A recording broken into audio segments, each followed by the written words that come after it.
Vous étiez directeur adjoint chez Ferrari au moment où Mattia Binotto a été remercié. Et quand le numéro 1 est remercié et qu'on est le numéro 2, il y a deux solutions. Soit on est promu à sa place, soit on est voué à partir.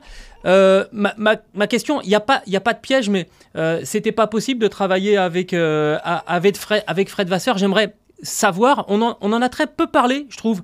Comment s'est fait cet enchaînement entre l'arrivée de Fred Vasseur et votre départ, vous, chez Racing Bulls? C'était déjà dans les tuyaux. Vraiment, je vous le dis, et ça sera diffusé comme ça dans le podcast. Pour moi, il n'y a pas de méchant, il n'y a pas de gentil dans l'histoire. J'aimerais comprendre ce qui s'est passé parce que franchement, moi, quand je me suis dit, tiens, Vasseur qui arrive, bon, j'aurais bien vu Mekies, mais les deux ensemble, ça doit pouvoir faire une arme de guerre incroyable chez Ferrari. Comment ça s'est fait tout ça? Écoutez, c'était beaucoup plus simple que ce que vous pensez en réalité. Donc oui, bien sûr que c'est possible, absolument que c'est possible de, euh, de rester chez Ferrari et de travailler avec Fred. C'est ce qui s'est passé pendant quelques semaines, quelques mois. Ça a été un rapport extraordinaire avec Fred dès le début. On se connaît depuis 25 ans, si ce n'est plus. Donc ça a été très facile, très plaisant.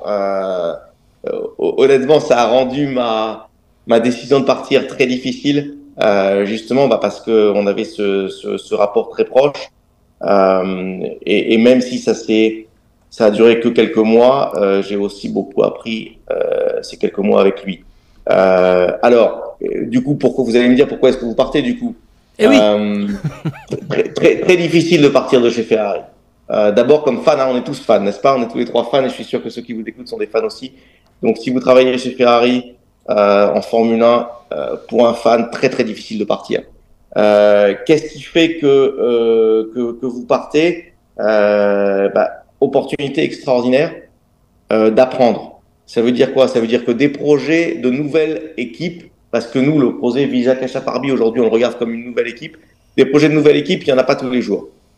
Si en plus cette nouvelle équipe, c'est une fausse nouvelle équipe parce qu'en réalité elle part d'une base où il y a déjà énormément de talent, avec les ambitions qu'on a discutées au début du podcast, c'est une opportunité qui est doublement extraordinaire.